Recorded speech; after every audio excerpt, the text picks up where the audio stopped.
আসসালামু আলাইকুম। আশা করি সবাই ভালো আছেন। তো আমরাও ভালো আছি আপনাদের দোয়ায়। চলে আসলাম প্রতিবারের মতো আবারও আপনাদের মাঝে নতুন আরেকটি ভিডিও নিয়ে। তো আজকে আমরা যাইতেছি হযরত ইউনূস আলাইহিস সালামের রোজা মোবারকটি দেখার জন্য। আসলে এখানে তার রোজা মোবারক না, তো আমরা যাইতেছি। তো সবাই জানেন হযরত ইউনূস আলাইহিস সালামকে মাছে গিলে ফেলছিল। ৪০ দিন যাবৎ তাকে মাছের পেটে রাখার পরে মাছটি ভূমিষ্ঠ করে যে জায়গায় ফেলছিল আমরা সেই জায়গাতে যাইতাছি। তো এখানে তার রোজা মোবারক হিসাবে সবাই চিনে।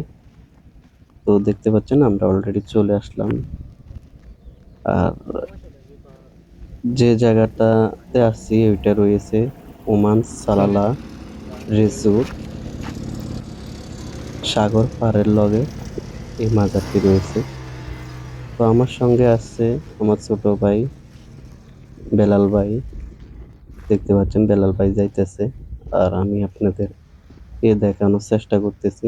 আর আপনাদেরকে বলবো যারা ভিডিওটি দেখতেছেন তাদেরকে বলবো অবশ্যই ভিডিওটিকে শেয়ার করে দেওয়ার জন্য। হয়তো আপনার একটা শেয়ারে অন্য একজনও দেখার সুযোগ পাবে। তো আমি মাজারের ভিতরে যাওয়ার আগে আপনাকে দেখাইতেছি মাজারের সাইডের দৃশ্যগুলি। দেখতে পাচ্ছেন ওমান আরব সাগর, ওমান আরব সাগর দেখা যাইতেছে। এখানে অনেকে বসে রয়েছে।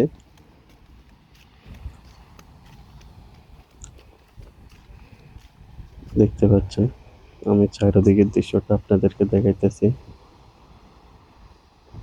এখানে সাগরের দৃশ্যটা অনেক সুন্দর। তো আমরা অলরেডি ভিতরে চলে আসলাম। দেখতে পাচ্ছেন এখানে পাকিস্তানি ভাইরা এসেছিল, জিয়ারত করতেছে, মুনাজাত করতেছে। এই হচ্ছে সেই জায়গা যে জায়গাতে মাছে ৪০ দিন রাখার পরে ভূমিষ্ঠ করলো। এটা সেই জায়গা। আল্লাহর কুদরত, মাছে গিলে ফেলার পরও তাকে হজম করতে পারেনি। ৪০ দিন রাখার পর এই জায়গাতে ভূমিষ্ঠ করে ফেললো। এটা সেই জায়গা। তো আপনাদেরকে বলবো ভিডিওটা বেশি করে শেয়ার করবেন যেন অন্যজনে দেখতে পারে।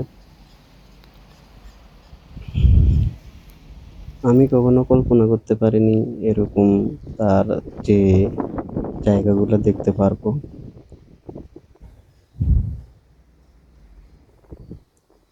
ওমানে আরো অনেক বড় বড় নবী রাসূল আছে। আমি ইনশাল্লাহ আপনাদেরকে সবাইকে দেখাবো। আপনাদেরকে বলবো অবশ্যই চ্যানেলটিকে সাবস্ক্রাইব করে রাখবেন। দেখতে পাচ্ছেন এটা সেই জায়গা।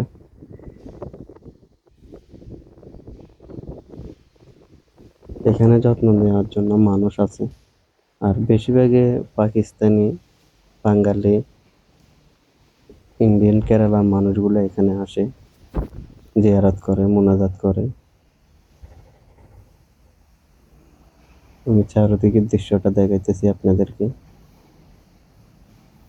এই আমাদের বাঙালি ভাই। অবশ্যই আপনাদেরকে বলবো ভিডিওটিকে শেয়ার করার জন্য যেন আপনার শেয়ারে অন্যজন দেখতে পারে। তো আমি আপনাদেরকে দেখালাম এই পর্যন্ত। সবাই ভালো থাকবেন। আল্লাহ হাফেজ।